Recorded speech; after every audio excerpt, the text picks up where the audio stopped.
Hey everybody, I'm your friend Buster Green. Welcome back to my intense review of Gundam Mercury, and we are up to episode 20, or in other words, episode 8 of season 2, because the show works under a complicated system of base 12. Anyway, so this new episode is titled The End of Hope. Oh no, that's a terrible title. That doesn't make me feel hopeful at all. Also, I'm currently in Schrodinger's monetization zone where, yay, I finally reached the bare minimum standards of a healthy monetizable YouTube channel, but they haven't actually approved my application for monetization yet, so I'm still not making any money. I thought about holding back this video until I am monetized, but before I know it, that could take months. So anyway, just subscribe and come back and watch some other stuff later. Anyway, I'm freaking almost there. So let's do the meme roundup and recap of episode 19. Episode 19 was very dramatic and very sad for the most part, so there weren't as many memes as with the previous weeks. And yeah, a lot of crap went down in episode 19. In fact, so much crap went down in episode 19 that a majority of casual viewers actually had difficulty following it. And so many had difficulty following it that they actually complained to the network that too much shit happened in episode 19 and it happened too fast to understand it. Hilarious. Okay, very neat. Now, there was a similar backlash to the very gory season 1 finale ending and parents who thought Witch from Mercury was just a kid's show, but this one's a little bit funnier because this one just came down to too many people not getting what was going on because the episode had bad editing. Honestly, sometimes you really need to pay deep attention to this show. It's just that detailed. Anyway, so yeah, the broad strokes of the last episode were that Suletta did basically nothing until she stole Choo-Choo's ham, and then she fully recovered her sunny personality after eating delicious breakfast soup. Cake Cop died. No one ever ate all her cake, and that's a tragedy. Ghoul and Fatboy Slim investigated that kid he met in the bathroom, and that kid sold out Shaddiq hard for a chance at a decent education. So now Ghoul is rushing to confront Shaddiq and rescue Shaddiq's dad, so he has evidence to arrest Shaddiq for the crimes he did. I'm guessing he might rescue Noria, Nika, and Elon 5 instead, which would be a totally interesting plot twist, because they also know pretty much all the same shit that Shaddiq's dad does. Prosper and Eri meanwhile went rogue and destroyed the Earth's Gundams. They did this by setting up a really shitty false flag attack on the Middle East that made Miorine look like the bad guy to most of the Earth people. And this led to this super awesome manipulated Miorine meme, like, oh, Prosper manipulated me. The woman who I knew was manipulating Suletta from the beginning and manipulating the Earth House and manipulating my father and manipulating Jaturk and manipulating Grassley, who burned my relationship with the girl I love, was manipulating me? Me? I got manipulated by Prosper? Yeah, alright, that's the funniest meme of last week. Alright, let's see what happens this week. So yeah, we start the second where we left off with Space CNN declaring that the Earth is now declared war in space. Noria loses her shit as the city burns and Miorine realizes how horrible she is as a person, and Ghoul has gone all the way up to space lickety split and is eager to fuck up Shaddiq's shit. Fatty Arbuckle reminds him that he has no evidence to arrest Shaddiq and that he has to get back to Shaddiq's father to get some evidence. Meanwhile, Shaddiq's harem sees Ghoul coming, so they go full mobile suit sortie and form a full militia military. Shaddiq sorties in an upgraded version of the Macalus, which we saw once last season, and we get a very Zeta Gundam style launch scene, which is cool. Shaddiq knows Ghoul is coming after him, he knows that the jig is up, and the premise of this episode seems that they're not going to waste any time, they're just going to get right down to it and have this climactic Naruto-Sasuke epic battle between them. Roji and Cecilia, meanwhile, are still using Martin to interrogate information out of him because they think Martin knows more about the terrorists than they do, but he doesn't. Roji's Haru blinks Martin with a creepy red light, and nothing is accomplished. Meanwhile, the Gundam Company is getting completely spammed with hate mail since the Gundam Ariel participated in the false flag battle on Earth, and now everyone is blaming them. Suletta is meanwhile just trying to be a good student, but at this point, her smile is gone. Someone sends her an anonymous text asking her if Miorine killed people, and after class, Suletta is cornered by Lotta's girlfriend Petra. Did Petra send the text? I don't know. Anyway, Petra decides to be surprisingly nice to Suletta and gives Suletta her notes from the class because Suletta saved Lotta's life and Petra feels somewhat grateful to her. Then Suletta bluntly asks her if she's in love with Lotta, so she gets mad at her because Sundare's.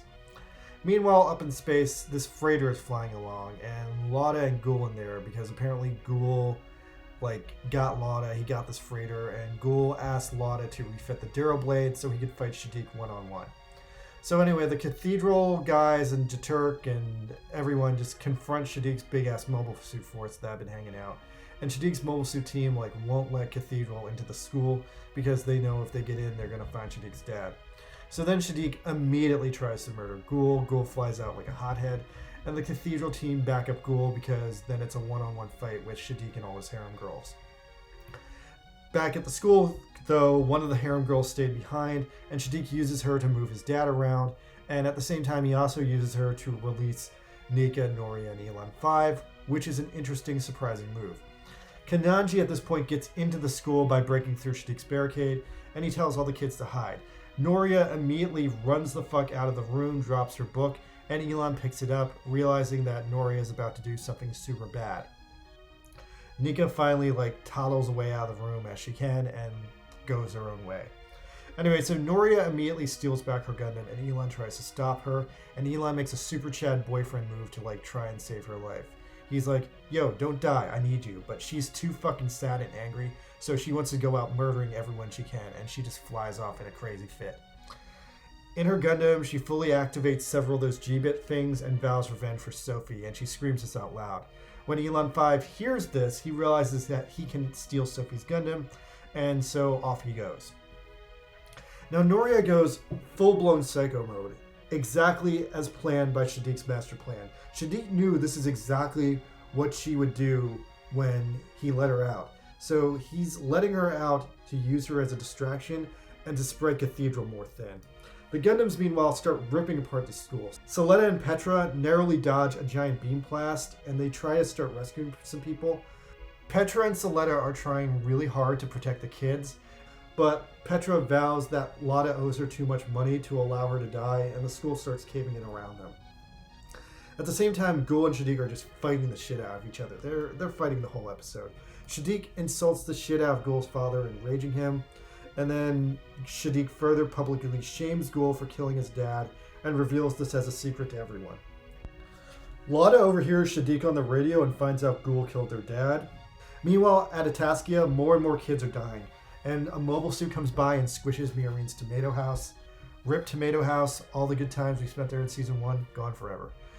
And then Felsi, the other Jaturk House girl, goes out in a normal green Delanza to try and save Lada and Petra. And Cecilia and Roji and Martin, meanwhile, evacuate to meet up with the Earth House kids. At this time, Cecilia gives Choo-Choo an upgraded demi-trainer, and it's surprisingly close to the way her old custom demi-trainer looked. Supposedly it has similar specs, but it looks like almost the same mobile suit with bigger shoulder pads, which is weird. Anyway, Nika returns at just that perfect moment to help transfer the data from the old Demi to the new Demi, and therefore transfer over all Choo-Choo's experience points and stats. Choo-Choo tells Nika that she won't trust her anymore unless she reveals all her secrets. I'm assuming she eventually does, but unfortunately we don't see that play out. I really wanted to see it play out because I enjoyed Nika and Choo-Choo's friendship scenes. Anyway, then Choo-Choo immediately goes into battle with Felsi, who has historically hated her, and they kill more of the G-Bits together as a team.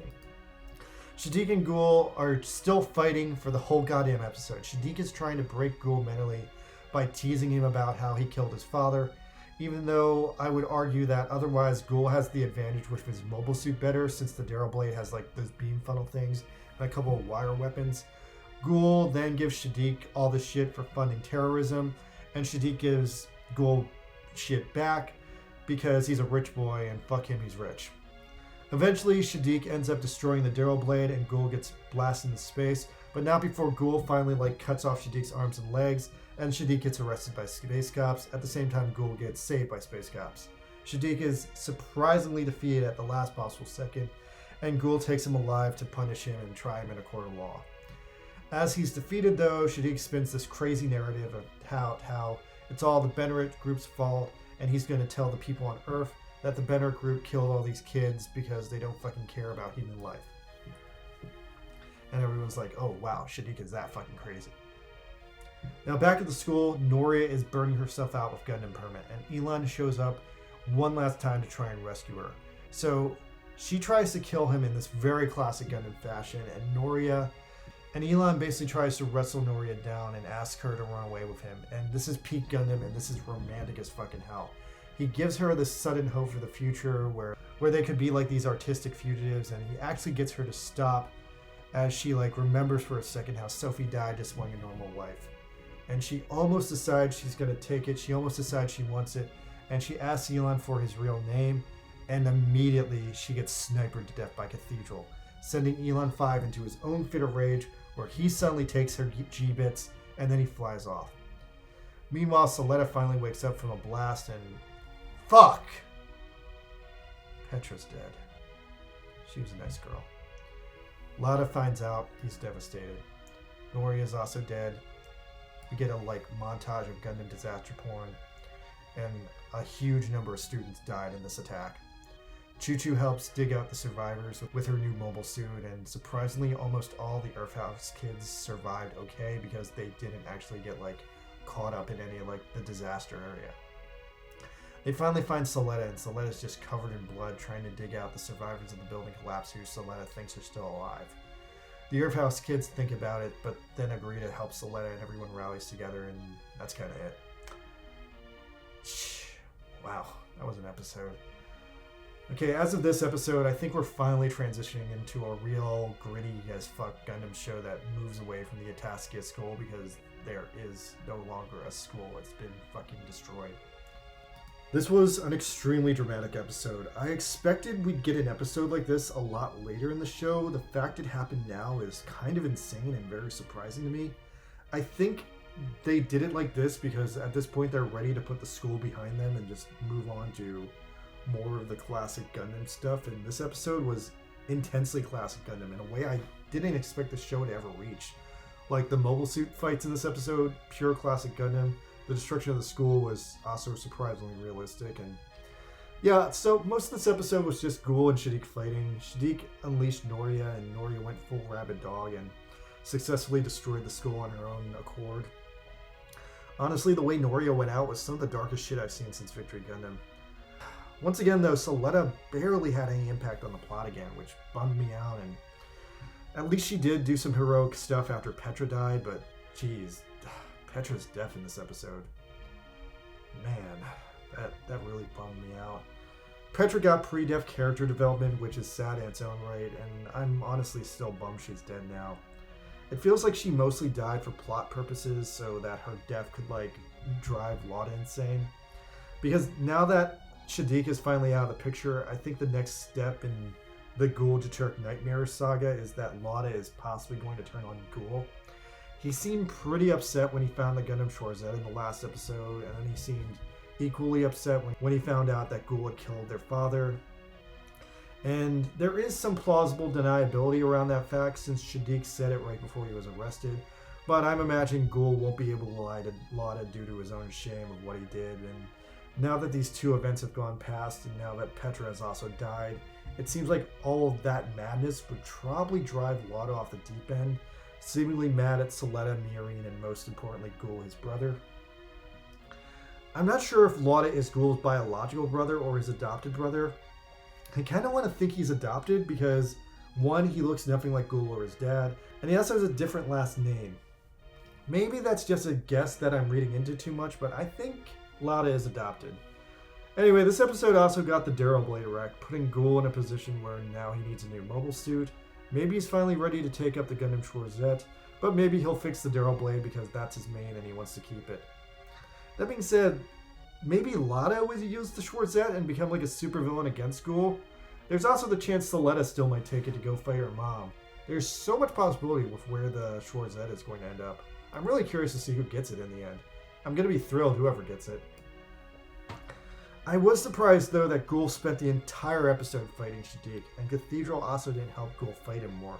I guess they wanted to, respect the boundaries of the duel, but they were spread really thin also with Noria's attack on the school, so that also might have been why they couldn't help. Alright, so one thing that kind of irked me about this episode in a stupid way was Choo-Choo's random upgrade. I think they just handled this badly, which is, kind of one of the worst things the show has ever handled. So, look, I'm okay with the fact that Cecilia just gifted Choo-Choo a mobile suit in an emergency, but they'd established previously that Choo-Choo's demi-trainer was yellow because Choo-Choo had customized it this way, and she put on a Zaku antenna and some other upgrades to make it like a full sniper build. But this new suit that Cecilia has comes with all that. I call BS on that. I mean, why would it have all Choo-Choo stuff, and then it's so weird that they just end up gifting it to Choo-Choo anyway? Look, I get that Nico showed up at the last second to like help out the plot and conveniently just like transfer over like the sniper stuff with her broken arm and all, but if they're gonna like make it that convoluted, why didn't she just transfer over like the yellow paint and the customizations that Choo-Choo had, or do some like Gundam Seed bullshit where like the suit instantly changed from like gray to yellow when like Choo-Choo adopted it? I kind of gotta give this side eye because it's seemingly the biggest plot hole the show has ever had, and I know it's only there because they had to like sell model kits. Like, why did Cecilia even have to gift this to Choo-Choo? I would have accepted it better in the plot if they just said it's the same Demi-Trainer custom and we haven't seen it in a couple episodes and they've upgraded it more, because I don't think we've actually seen the Demi-Trainer custom since like the Shaddiq battle in season 1, or I guess wasn't it in the Sophie battle? Anyway, lastly, the final interesting twist in this episode was all the shit that went down with Noria and Elan 5, with their conclusion as a couple, and Elan 5 surprisingly turning out to be a good guy, even though he's been an aggressive sleazebag since we first met him. Yeah, he's been pretty shitty, but maybe we misjudged him, because despite all the creepy, sleazy shit he did, at his core, I don't think he was actually that sleazy. I think he was more just a sad and lonely guy with like no real future and like a face-off situation going on. Yeah, contrasting Sophie and Noria, Sophie died wanting a normal life, but meanwhile Noria died not even considering that she could ever have one until Elan 5 offered it to her, which unfortunately that offer got her shot and killed in the end, which that's Gundam for you. Anyway, Elan 5 escaped in his own Gundam, and now this sets up a fantabulous Elan 5 versus Elan 1 final Gundam fight for the best Elan at the end of the show. That would be the cliche way I'd expect his arc to end, but I would also be really surprised if he went full fugitive on the run after this for something, because he is a fugitive. And now that Noria is dead, I'm imagining he's gonna randomly want to take revenge against either Pale or Grassley for the crimes they commit against them. This could also lead him to a different dramatic death, but I gotta say, the Noria-Elan 5 couple, that was a nice twist on the old Gundam cliche of cyber new type manic pixie dream girl who tries to kill you and dies when you love her.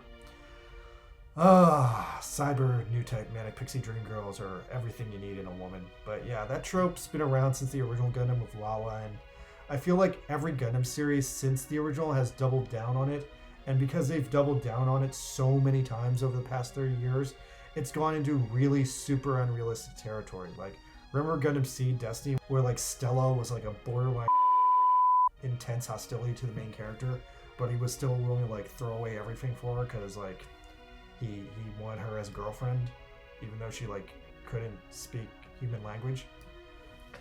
Anyway, yeah, back to like Noria and Elan 5. It made a little bit more sense to me that they would be a couple because they're both psychologically damaged, and in a way they complement each other. Although I guess that makes them a little bit more like Alleluia and Marie from Double O with an unhappy ending at the end. Lastly, I'm shocked that the school did finally get destroyed at the end, but hopefully this finally will put Soletta in a position where she's going to finally take advantage of the plot and do something, because she's let her crazy mom go nuts on Earth and Smearing's down there too, and Soletta has barely participated in any of the events of Season 2 aside from like the Sophie battle. Also, technically with the school being destroyed,